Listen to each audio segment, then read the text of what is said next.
Washington, D.C. is calling for volunteers to bring their gifts and talents to assist us in decorating our church for the holiday season sometime during the week of November 27th to December 2nd.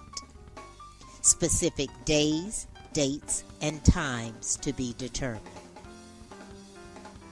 The Christmas holiday season is fast approaching, and we ask that you graciously consider making a monetary donation to our Holiday Cheer for Seniors program. For many years, your support of this program has had a tremendous impact on making the holidays warm and merry for seniors who may be alone and or have limited expressions of support. The deadline to receive your donation is Monday, December 4th. Our 2023 Adopt a Family program will be run similar to the last several years. Instead of wrapped toys and gifts, our organization partners are requesting monetary donations to ensure that the families will have the flexibility to celebrate Christmas in a meaningful way. To that end, our goal is to collect $10,000 to support the families we have adopted. The money will be used to purchase gift cards that will cover not only toys and other gifts, but also for the purchase of grocery store items. A monetary gift of any size is truly appreciated. Please consider donating in $50 increments. Donations must be received by Monday, December 4th. Please read our emails or go to the website for additional information and donation links for both these programs. Several of you have expressed an interest in leading a meditation. There will be an introductory meeting of the meditation ministry for those desiring to join. The meeting will be held via Zoom on Thursday, December 7th at 7 o'clock p.m. The meditation ministry requires that you have an existing meditation practice. This year's Christmas concert, Joy, Love, Peace, will be held on Sunday, December 3rd at 3 o'clock p.m. in our sanctuary. So come to the 11 a.m. service, go to brunch afterwards, and return for this holiday musical celebration. Invite family and friends. Unity of Washington, D.C. is excited to again partner with lay leader and former board president Tim Payne in offering the Artist's Way course to Unity members and friends. Based on Julia Cameron's best-selling book, it's a course in discovering and recovering your creative self. The adventure begins on Sunday, December 10th and continues for 12 Sunday sessions thereafter until April 7th, 2024, from 4 p.m. to 5:30 p.m. Eastern Standard Time. For your convenience, the workshop is being held virtually. To allow for thoughtful conversations and to enhance connection, space is limited to 15 participants. The registration fee is $250, with 50% donated to support Unity's transformational mission. Participants are asked to buy or borrow a copy of the book. Secure your spot today through Tim Kime's email, tim@kimeleadership.com. Please listen to announcements, read the weekly emails, and or check out our website at unityofwashingtondc.org to get an overview of all of our upcoming events or obtain connection links and additional information about our classes, events, and ways to donate. And now, be open and receptive to the living Spirit of truth as you ready yourself to receive today's message. Peace be with you.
Thank you very much. Good morning, Unity of Washington, D.C. 12:33. 12:33. What is 12:33? It could be the time somewhere. It could be a flight number. Does anybody have a guess? What is 12:33? It could be, December 3rd at 3 o'clock p.m. It is the Unity Christmas concert. Yes, yes, yes. We are waiting. December 3rd at 3 p.m. The choir has been working hard. Nope. They have been working exceedingly hard. Yes? To get ready. And in fact, we're rehearsing today after service. So, if you can't grab a flyer, if you want a flyer to forward to someone, if they don't have any out in the front, you can see a choir member. And just tell everybody, just spread the word. Good musical vibrations are coming to this place every Sunday. That Sunday morning as well as 3 o'clock that afternoon. See you, 12:33.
have our Christmas concert on a Sunday afternoon.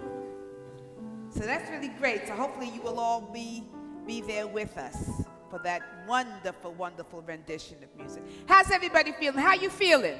Great. Oh, great and good. I love it. I love it. I love it. You know, the season is upon us. This is the season. We always begin the holiday season, I love, with Thanksgiving.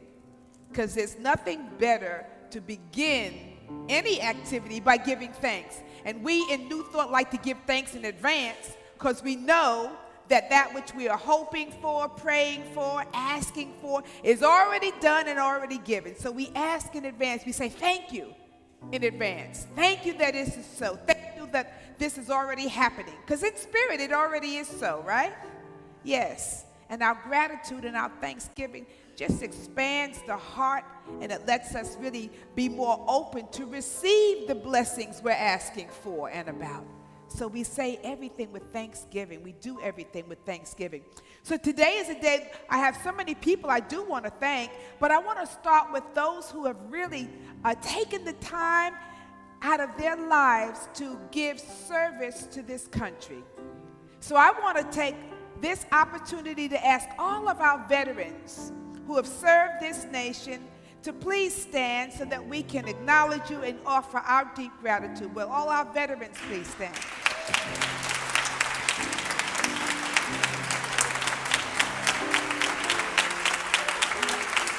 Yes. Yes, thank you, thank you, thank you. Right? The home of the brave. Yes. There's no better service than you can give. Just what Jesus said. He said, you know, when you lay down your life, there's nothing greater than you having the ability to want to lay down your life for your brother, your sister, your friend. So that's really something for us to acknowledge and be grateful for and thankful for those who did serve and are serving now. It's a wonderful opportunity. I also know that I want to thank, there's some people in the house that I want to feel acknowledged, because last night, you know, we had our volunteer dinner, and I got to see some people who we haven't seen for a minute. Somebody went and took the time to get one of our senior members of our choir who doesn't come out as much, but I saw her at the volunteer dinner, so I'm grateful and thankful for those who took the time to say, let me go and reach out and bring some of our seniors here with us to celebrate. That was wonderful. I see Carlton Fisher out there sitting from Florida visiting. Thank you for being here, Carlton, longtime member. Yeah, it was really good to have you here today. You know, we did have our volunteer dinner last night, and I always love that because it's my once a year thing where I really get to get out there and, you know, sort of do my thing. And wake up in the morning and going, oh yes, you did your thing. You know, but it's a good time because we have a chance to laugh, to fellowship, to eat good food, you know, to dance. It's our way to say thank you for all that you do as volunteers, because we couldn't be here without you. Not only congregants sitting in the pews, but those who take the time to serve, whether it's the bookstore people or our ushers or our greeters or our hospitality or this beautiful choir, you know, or the Sunday school people. You are truly the you in unity. And so when we take the time to thank you, it comes from our heart. Plus we have such a good time doing it as well. But I also had another surprise at the volunteer dinner because we had two lovely ladies who joined the church during the pandemic. You know, it's hard to believe that the pandemic was like we had 3 years of a pandemic where we were kind of isolated, and maybe toward the last year just kind of easing out. But we kept everything growing and going during the pandemic. We had classes. We still kept our new membership class. People joined. And we had an opportunity. We had two lovely ladies join us.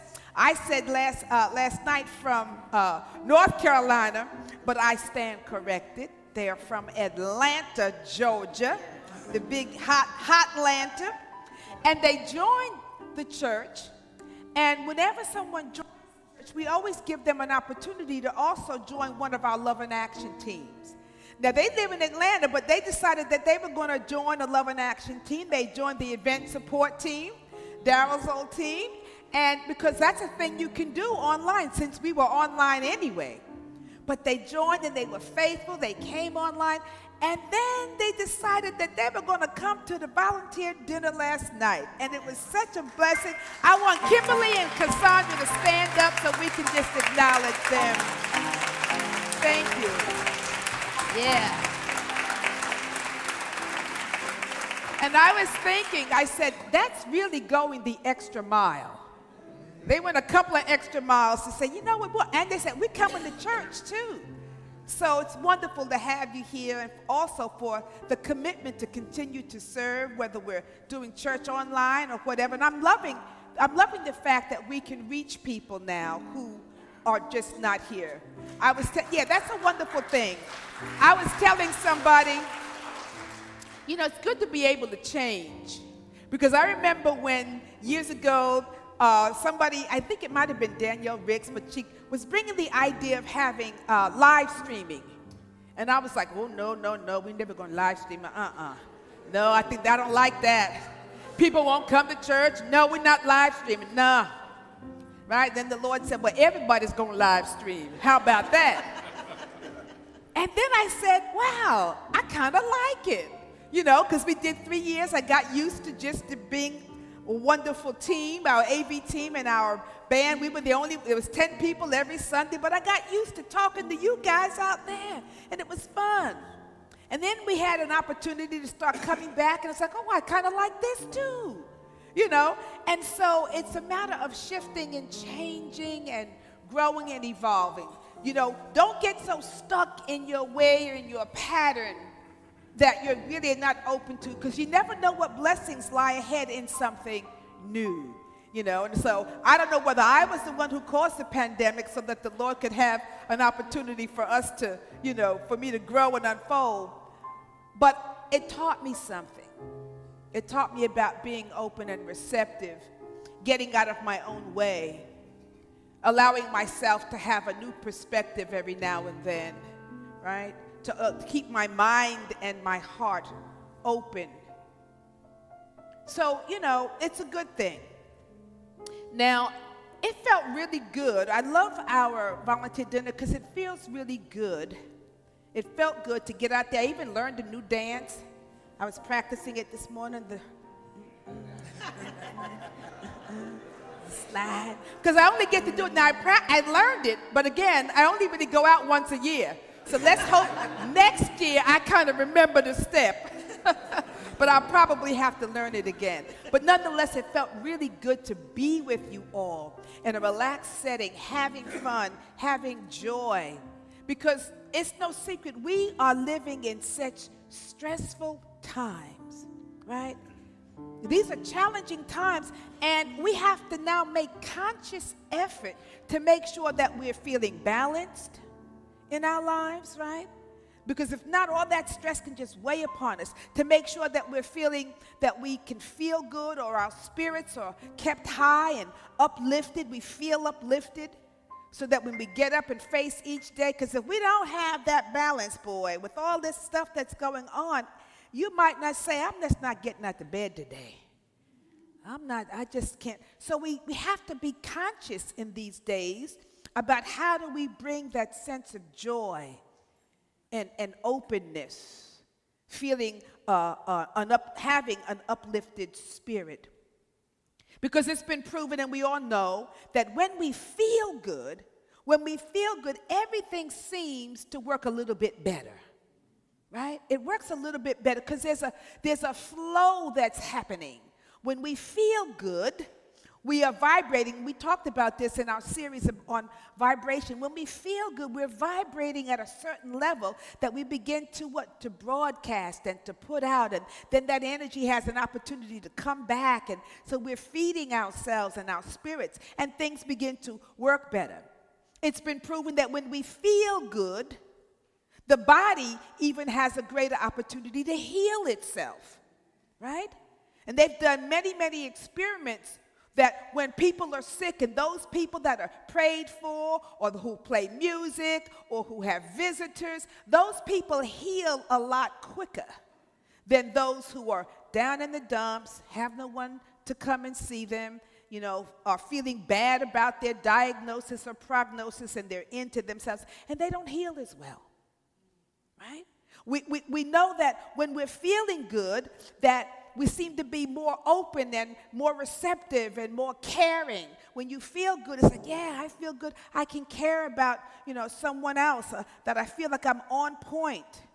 I'm in good spirits. Proverbs 17:22 says, a cheerful heart is good medicine, but a crushed spirit dries up the bones. Or it says a depressed spirit or a broken spirit dries up the bones. And that's so true. We know that, right?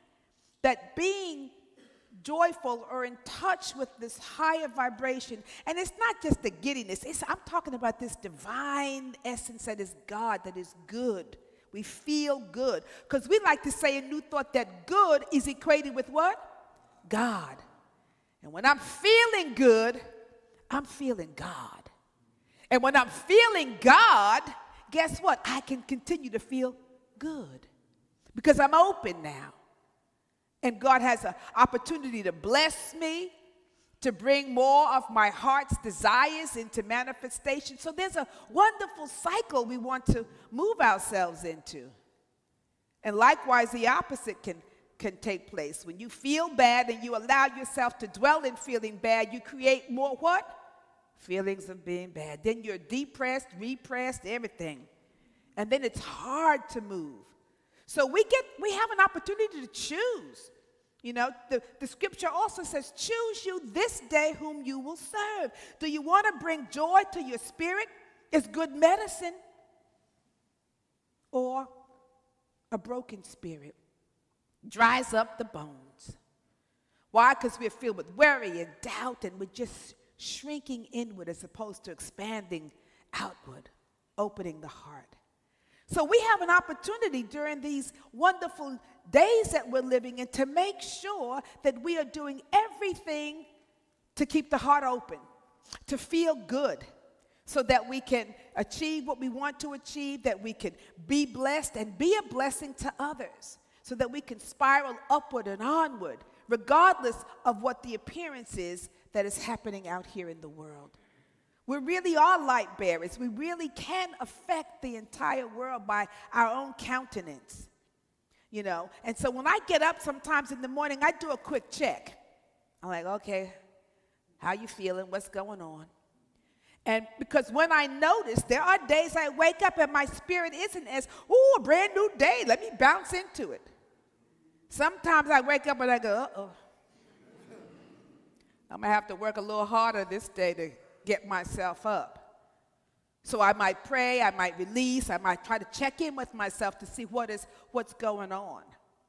Because with the biorhythms, we're not always here. We have this, we have that, but we have an opportunity to notice. So if I'm down here, okay, I need to bring myself. Likewise, if I'm too high, okay, you need to calm it down, girl, bring it down, and just, so that we keep in a flow. But I have to be aware of what's taking place in my own being. Feeling good is good medicine for the soul. But have you noticed that when we meet someone or we greet them, the first thing we say is, how you doing? How you doing? And the person usually says, what? Oh, yeah, I'm fine, I'm okay. Giving us a very cursory, and then we think we've exchanged the righteous pleasantries that we're supposed to, the politeness, the Emily Post. How you doing? Oh, I'm doing good. Yeah, okay. All right? And I'm thinking, we're doing what? How you doing? We equate the doingness as more important to our beingness. And we're using how you doing to really kind of inquiring how someone is feeling, really. So the question more aptly should be, how are you feeling? That should be our greeting. How are you feeling? But that kind of a greeting, might feel, it may not be too comfortable for us because it might feel like it's an intrusion into someone's state of being. But we are here to connect with one another on a deeper level. And so what if we were conditioned, instead of masking and saying, oh, how you doing, to how you are feeling? What if that was, we took off the mask because we really want to know how the person really is feeling, not what they're doing or how they're doing, because then we quickly, oh, I'm doing good. And so it feels too personal, but maybe we need to have this personal connection to each other. I might not want to ask you how you're doing because you might give me too much information. And then I might have to be doing something about how you doing and how you feeling.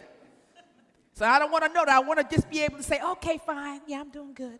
You are great, good to see you. And it's conditioning, that's our socialization. But what that is doing for us is that we are growing further and further away from really deeply connecting with one another. We want to keep it all very simple, right? We don't want to get too deep into our feelings or to tell you what I'm really feeling, or I don't want to get too much and hear too much about what you're feeling. So we keep it masked. We mask it up under the niceties and the politeness. But see this, friends? Having feelings is what keeps us human. It's what moves us towards our humanity. Now, I don't know about you, but I have been noticing a very scary shift in society. I'm not talking about just our country. I'm talking about society, period. There's a shift that I'm seeing. And it's a leaning towards more callousness, right? More cruelty, more non-caring, right? It's almost as if we're losing our sense of humanity, our ability to really care for others, or to really even begin to see the other as a human being, much less being connected to us in any way. There's all this othering that's happening, right? We're good here. This tribe here, we good. Anybody outside that tribe, I don't know about that, they're the other. And all of this othering and not being willing to see the other as a human being, as your brother, as your sister, as connected to you in a deep, deep way, because we talked about that too when we were talking about vibrations, that this world, we're intricately connected to one another, right? Martin Luther King said, injustice anywhere is injustice everywhere. We belong to each other. But what I'm seeing is this feeling that somehow we are so separate from each other.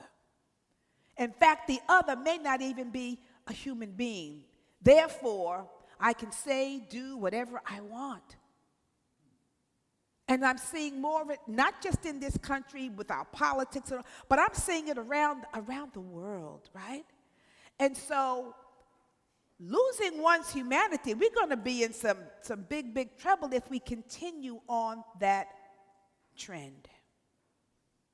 And so I said, what is it that we need and what is it that we seem to be at a loss? And I said, we are at a loss when it comes to empathy. Because man's inhumanity is starting to show up big time. So where is empathy in this whole scene? And I began to look up the word empathy, the definition, and there's several. It says, empathy is the ability to understand and share the feelings of another. To understand and share the feelings of another. Or it could be one understands the other's personal experience as if it were being experienced by the self, but without the self actually experiencing it. What if those who are perpetrating harm upon another being, bombing people, could actually feel as if they were having that experience? Do you think that might shift their actions a bit? if we actually felt what we think the other person is feeling and experiencing? Empathy. It's also the ability to sense other people's emotions, coupled with the ability to imagine what someone else might be thinking or feeling. I wonder what those babies are feeling, the young ones. You know, and they seem to be interviewing a lot of these young, and I see these young people being traumatized.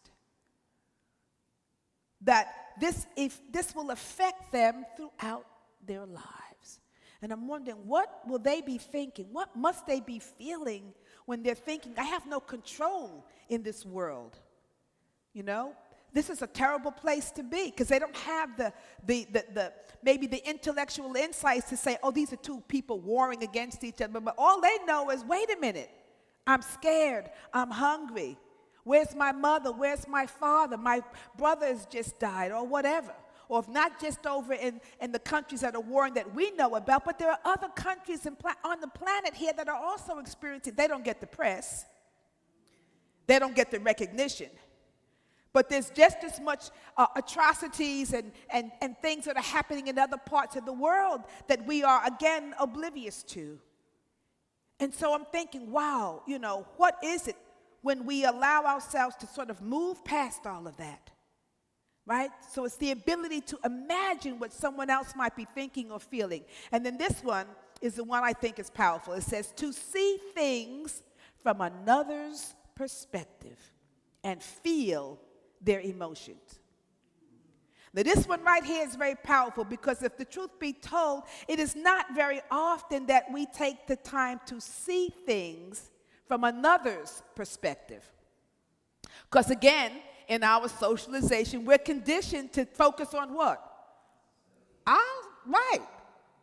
My thoughts, my feelings, my perspective, my opinions, you know? And that's fine for us to have all that. But when it becomes one-sided, when I don't have an opportunity to also consider that your feelings, your thoughts, your perspectives may also matter, then it becomes one-sided. So now I'm focused on me.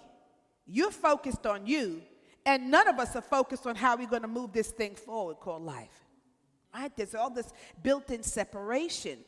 And so when we think, I'm not remembering to focus in on the other, what happens, it then becomes easier to forget that the other matters.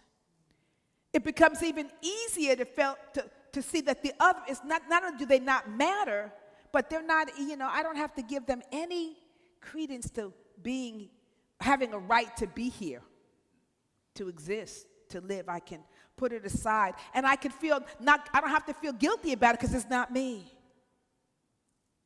So, you know, I'm thinking, wow, we are as a society, and that's a society that's supposed to be, what makes a society is this, or a civilization. What's the operative word in civilization? Civility.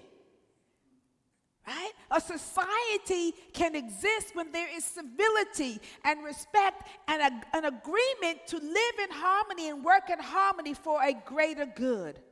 Then you have a society, you have a civilization. And I'm thinking, wow, people want to get back to this day. Are we trying to go back to the days when there was no civility and we had no order in our society, in our existence on the planet with each other? It can't be so, because we're here. So that means that a new narrative, a new energetic expression is being called for on the planet. We have to learn how to be more empathetic. It's not just me. How does the other person feel? Because together then we can coexist, we can compromise, we can work things out, we can build something, we can move. But if we're not willing to come together, we're going to have trouble, because guess what? We are in this together. We are here on the planet together at this time. So I'm thinking, wow, you know what lack of empathy breeds? Think about it. Lack of empathy breeds sociopaths. it breeds psychopaths. And the definition for a sociopath or even a psychopath is that they are not tuned in, cannot tune in to another person's feelings. Therefore, they can commit all kinds of things and have no feeling about it, which is a dangerous thing. This is where sometimes the emotions and feelings of guilt might be a good thing, or having a conscience. Because think, if you can't feel any guilt at any time, no shame, no guilt, then you just buck wild out here, and there's no filter, no conscience, no voice saying, this might not be the thing you want to do. Wait a minute, before you commit that act, think none of that is gone. And it's all about self. So I'm concerned, but I also am encouraged because I know that there are people who are waking up. This whole thing that is happening right now with Israel and the Palestinians is waking up a lot of people on the planet to history that we did not maybe know, to a one-sided perspective, and then the other perspective that's put out is this is right and this is wrong, and and wait a minute. And people are saying, but wait a minute, we're human beings. These are human beings. Wait. Let's stop and look at our actions. Let's stop and look at our choices. Wait a minute. And the world is doing this. Whereas before, it was just unconscious and really uncovered. A perspective was put out, and we all bought into it, but not another perspective. Most of us don't know about perhaps even, a Palestinian point of view. We don't understand that it was occupation. Understand that it was being controlled by how much water you could get and how much food you can get. See, when you can create those kinds of conditions, eventually, there's going to be a what? A rebellion. It's just natural. It's human nature. Because everybody wants to survive. Not only to survive, everybody wants to do what? Thrive. And so where am I? Where is my capacity? Where is our capacity to feel this sense of empathy? To have empathy for the other. Because we know that an empathetic void means that everybody's going to suffer. Everybody, right? We lose our sense of morality. Without empathy, you don't care about what's right or wrong. You just care about what you want, what you need, and what you're going to do. I saw a quote this morning, and it was about our ability to feel the other, how vital it is. And it said this, because I think feeling keeps the heart open. The ability to feel keeps the heart open. So I don't like to look at those pictures when I find on Facebook of the babies and the children crying or whatever, but I do it so that it keeps me, feeling like, oh my God. So I feel, yes, I can still cry about this. And not just those babies, but across the world, if I see suffering, I can still respond to the suffering. Because the day that I stop responding to the suffering, the day that I say it doesn't really matter, I don't care, this doesn't move me, is the day that I recognize I have lost my humanity. I have fallen so deeply asleep that I'm in trouble. And so I let my tears come, because it gives me the encouragement to continue to put that light out, to do a greater work. When we are empathetic, everything, when we are void of empathy, then people suffer, relationships suffer. We've all been in relationships where we felt the other person just didn't care, and that didn't make us feel good. And the more you tried to please them, the more they just took you for granted and blah, blah, blah, blah, blah. That wasn't a healthy relationship. You didn't feel like you mattered.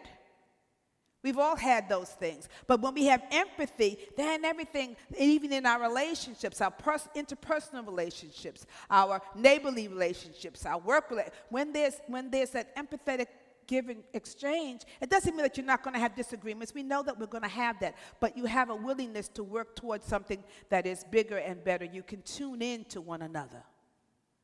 Part of being a light bearer, part of being a spiritual person is having the capacity to tune in to spirit, to tune in to the higher things, to tune into a higher call.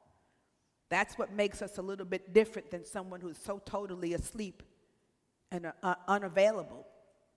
So we've got to look at our own feelings, and we tuck them away so much because, again, we think it's not right to have feelings. We tuck it away, we hide it from ourselves, we take our feelings and we stuff them down into the innermost, regions of our minds. And when somebody says, how you feeling or how you doing, oh, I'm okay, that's about as far as you're going to go.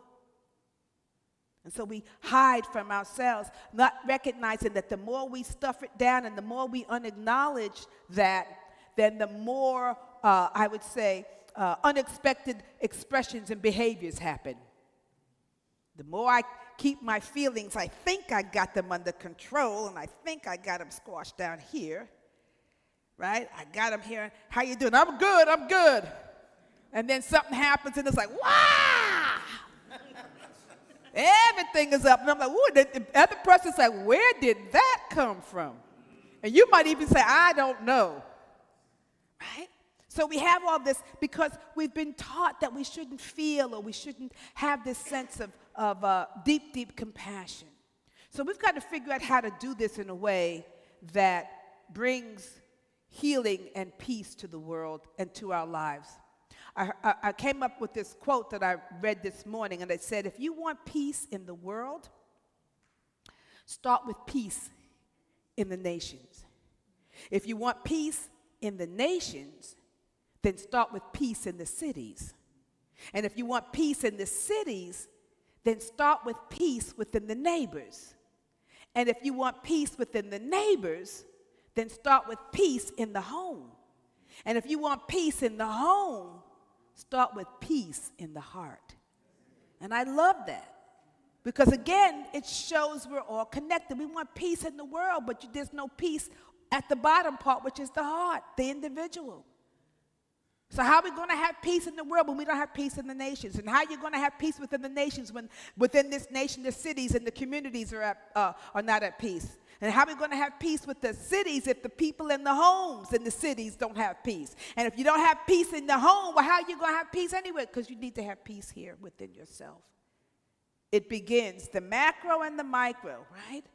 As within, so without. So we start to heal all facets, but start with the self. How much peace do you have? If your spirit is disturbed, are you aware of that? And what is it that's disturbing your spirit? Work it out. Take a look. See what's in your heart. Because once you begin to acknowledge what's in your own heart and what you're feeling, then your heart begins to expand. So notice your emotions, notice your vibrations, notice your capacity to feel love or compassion or lack thereof. Or what are the emotions that are residing within you? Empathy keeps the heart open and the good vibrations flowing. You gotta have some. We must, right? Because that's what's going to save the world. When I really can look out and say, ooh, that's my brother, that's my sister. And I'm willing to actually say, wow, what can I do to help or to serve you? See, empathy automatically brings the other into our realm, and we see the other as self, and we want to certainly serve and bless ourselves. So it would be a natural extension to want to serve and bless what? The other. This is what we're here to do. I read this. It says, putting yourself in another person's shoes might lead you to act with compassion and do what you can to improve their situation. In so doing, you can reduce the other person's stress, which also then can reduce what? Your stress, your levels. Do unto others as you would what? Have done unto you. That's empathy. Let me see what are you feeling? What are you thinking? And so I think we've got to spend some time building our empathetic muscles. And here's some things we can do to do that. One, I read where it said, practice being a good listener. Because when people come to you, everybody comes to you because they want to be what? They want to be heard. They want to be seen. They want to be acknowledged.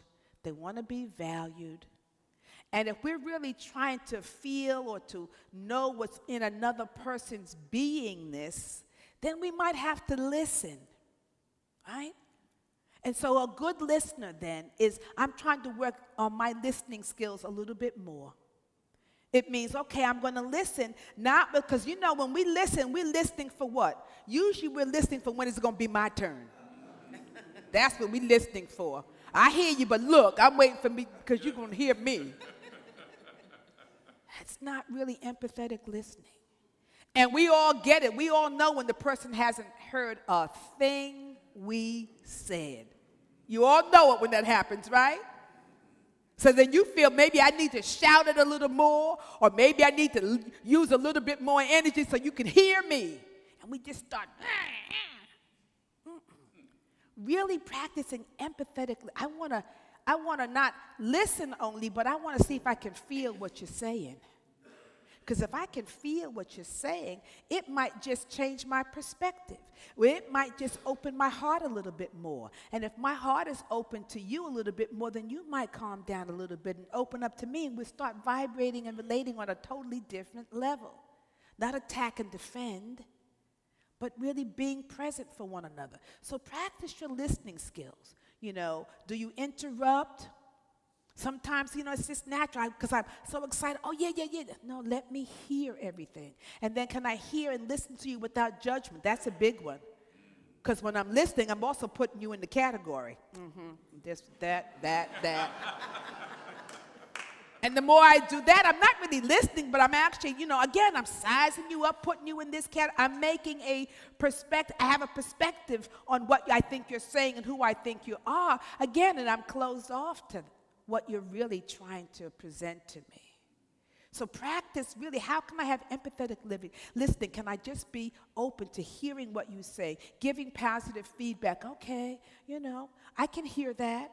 I feel that. I don't have to agree. See, we think if I feel that, then I'm agreeing with you. I don't have to agree with the approach. But it's okay for me to hear that I've heard your perspective. I don't have to necessarily agree, but if I think I don't agree, I don't have to listen to it. That creates a different dynamic. So we're going to practice then empathetic listening. Then we can also begin to be honest with ourselves and work on how do we speak our own truth and address our own needs. Because if we feel that, our needs aren't being met in a relationship or in an interaction, then it causes, again, conflict with ourselves. And sometimes part of my thing is I'm afraid to tell you what I really need because I think you might reject me, right?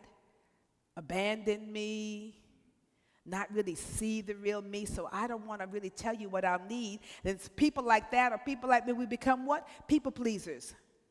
Then it becomes all about, well, let me see if I can keep you happy and keep. Meanwhile, what is building up inside is that, well, when am I going to get my needs met?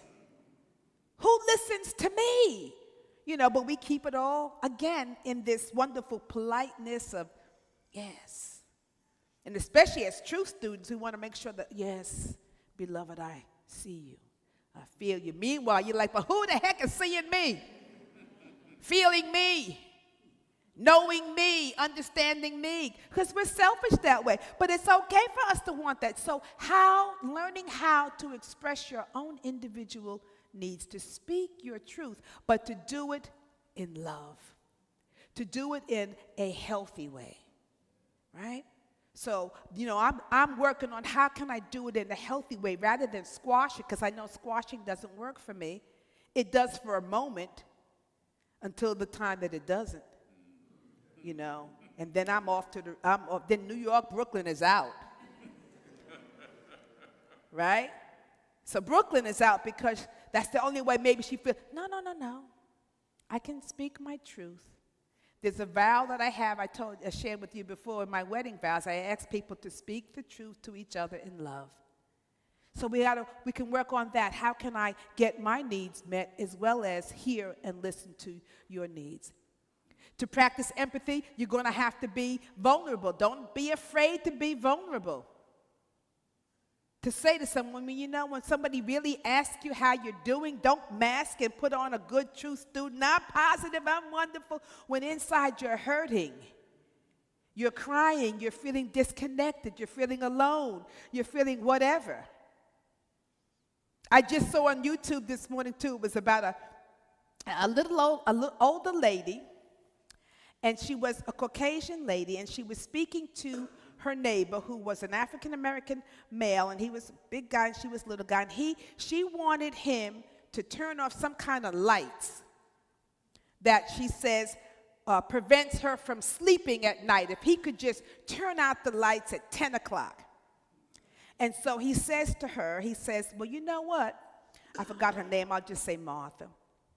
He says, Martha, we've been here before. Very lovingly, Martha, we've been here before. And in fact, you had the police come, and the police have seen whatever kind of lights are down there. These lights are not shining in your bedroom. They're not. And she's like, well, then she says, I just feel a little bit. He says, I tell you what, I'm going to make sure that I turn out whatever kind of lights these was at 10 o'clock. And then she said, oh, is that too much to ask? Would you do that? And she began to get tears, sort of in her eyes. And he said, it's all right. He said, this is good. I don't mind doing that. And then she says, I don't want to be a bad neighbor. She says, I want you as my neighbor. And then he says, it's okay. And then he said this to her. He said, you know what, Martha? Do you know what I think is going on? He says, I think that you have moments of feeling lonely. He says, so what I'm saying is, whenever you feel lonely, I want you to feel that you can come over to the house, get some food, have a little wine, and relax. And she just broke down. Do you see? She had a need. He tuned into it. I guess she'd been complaining to him about every little thing, and he's like, she just needs some human contact. And how can I get it? Well, maybe if I'm complaining about your lights, I get your attention. And he just broke it on. He said, I think you're just lonely. He says, so whenever you're feeling lonely, I want you to come over to the house and get some food. I love it. Get some food and some wine. Like, chill yourself out. But that little bit of empathy that he was able to tune in broke her down. And I thought, wow, because he got it. And once she could see that he saw her her humanity. She probably didn't even know she was doing it out of loneliness. She didn't even know probably her actions and her griping was because she just needed some human contact, somebody to care about her, somebody to give her some attention, to acknowledge her. Just like the bad children, we say bad children acting out in school, when really they just need someone to notice them. So this is very important in terms of our interaction with each other. How can we do that? Let's be vulnerable, because we're not trained to say, you know what, I think I'm lonely, and go to my neighbors. Would it be okay if I come to sit and visit on occasion? If I had a neighbor that came that asked me that, it would be shocking, but then I probably would say, well, I'm talking about an elderly, neighbor. I don't want any neighbor just coming up in my house. But I'll go so far as to say, if I have an elderly neighbor, what would I do? And I would say, you know what, it's okay. Because it would touch something in my humanity. So don't be afraid to be vulnerable, to really say what's on your heart, what you need. Because chances are we are all feeling the same thing. We all have our insecurities, our blind spots, our wants, our needs, our trouble there, all of that. And if we can start just sharing that with each other, it lowers the temperature. And we can start being with each other in a vastly different way. And the other thing to do is to build consciously some new perspectives. Get out of your box. If there are other people you don't know about their cultures, but you have an opinion about them, go and see. Connect. Reach out. Get a new perspective, a different perspective than the one that you have. We get locked in and attached when we can open up and say, let me find out about these people. Let me find out about this culture. Let me see what's really here. You'd be surprised how that, again, we begin to expand. Find a way to not only question your perspectives and your assumptions, but to be teachable. This is hard. But if we can just simply be teachable, that means we're open to each other.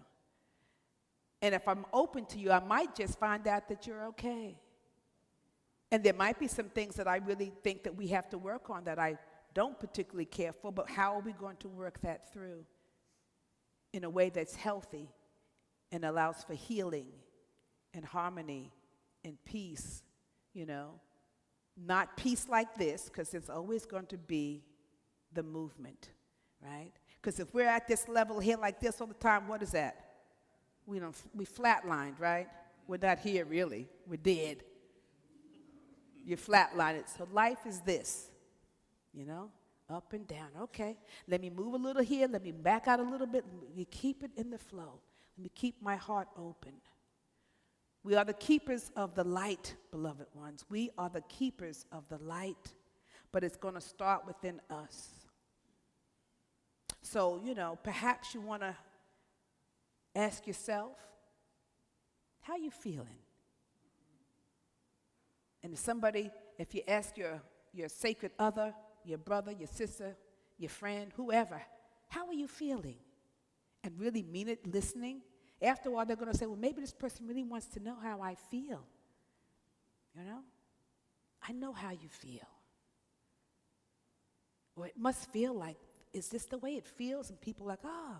Once they get over the shock that you're really asking, because then they don't want to, you know, that it's safe for them to expose who they are and what they're feeling. You have to have a safe environment too, right? If I think you're going to judge me, kill me, this and that, I'm not going to tell you the truth.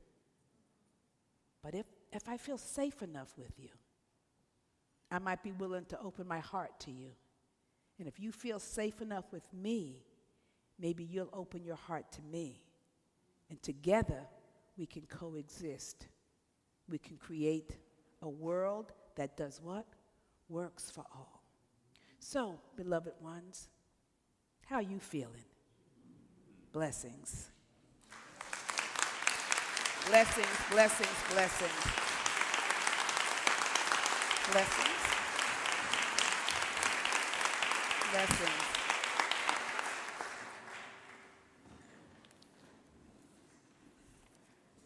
Let's give some love to our wonderful choir.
Oh, wow.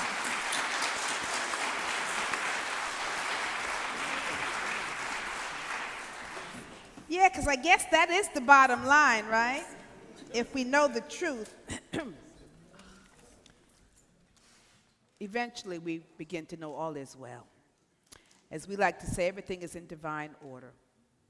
And as we touch that truth within us, the love within us, we recognize that, you know what? It's all good. Just breathe through it, relax, people, it's all good. And let that goodness come out, let the God come out. So this is a wonderful opportunity for us to just take a minute or two, and I just want to go within for a brief moment. I just want you to begin to breathe, if you can, deeply, slowly, and easily. Just take some deep, deep breaths.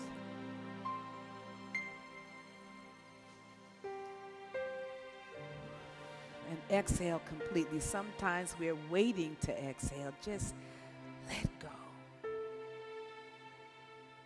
All the stress that you might be carrying, the burdens, the issues, the loads, just release it all for a moment.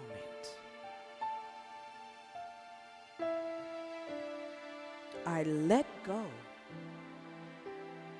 and I let God.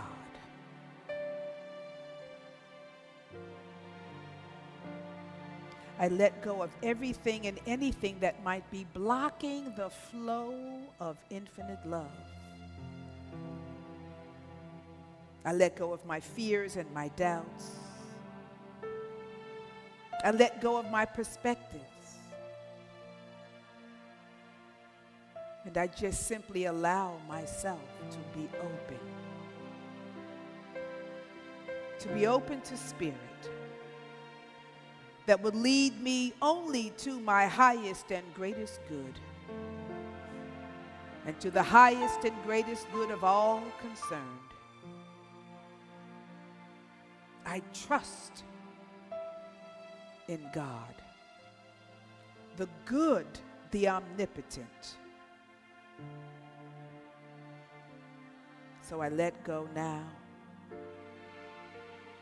And I rest briefly in this place of pure peace. Breathe deeply and release and let go completely each breath.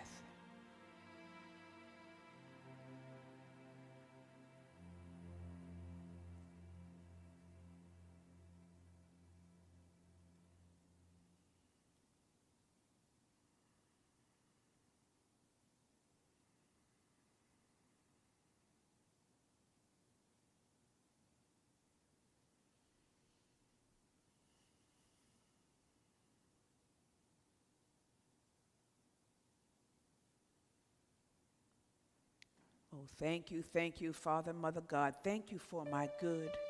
Thank you, Father, Mother God. Yes, for it is truly well. Everything is being renewed and restored from on high. Everything is unfolding as it should. I am grateful. I am thankful. And I enter into this season of life with a deep gratitude in my heart, being grateful and thankful for all things good and God. So take another deep breath one more time.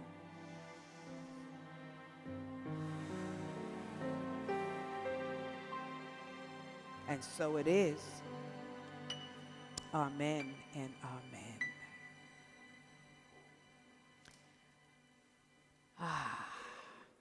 And to you, beloved ones, just know that you are deeply loved, you are valued, you are appreciated, and we are grateful for you. Thankful to all of you who are here this morning, adding your consciousness and vibration to the place. For together, those who are online, those who are here in person, we are creating a wonderful field of divine energy of love. compassion, understanding. Our affirmation says this. It says, through the infinite love of God, I am able to have empathy and compassion for all beings. My heart is opened and filled with love and light. I am blessed and a blessing. Praise the good, and so it is. Amen and amen. Let's know this together. Through the infinite love of God, I am able to have empathy and compassion for all beings. My heart is opened and filled with love and light. I am blessed and a blessing. Praise the good, and so it is. Amen. We are grateful. I hope you take this affirmation and work with it this week as you seek to just improve your empathy. Find something to love and to be kind towards and to lift up and to affirm something or someone. We can't lose with that kind of energy. So let's also take a moment to bless our offering. We're grateful, to each of you for being here. Everything you share enables us to be here, to take care of this beautiful sanctuary, to do things like we're doing in this season of adopting families and sharing our blessings with others, taking care of our seniors with the holiday cheer for seniors, making sure that they know that they are loved and that they have a good meal for the holiday season as well. So the offering says, divine love through me blesses and multiplies all that I am, all that I have, all that I give, and all that I receive. Let's know this together. Divine love through me blesses and multiplies all that I am, all that I have, all that I give, and all that I receive. We're so grateful this is the truth. We don't pass the baskets here. If you're visiting for the first time, we have receptacles in the back of the sanctuary. And for those of you who are online, we just give thanks in advance. You can send your gifts online or through Givelify or PayPal or whatever it is. Look for the signals at the end of this video recording, and you'll have a way in which you can give. And we're just grateful and thankful for everything and everyone. All right, let's stand and sing our wonderful closing songs. You light up my life.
Thank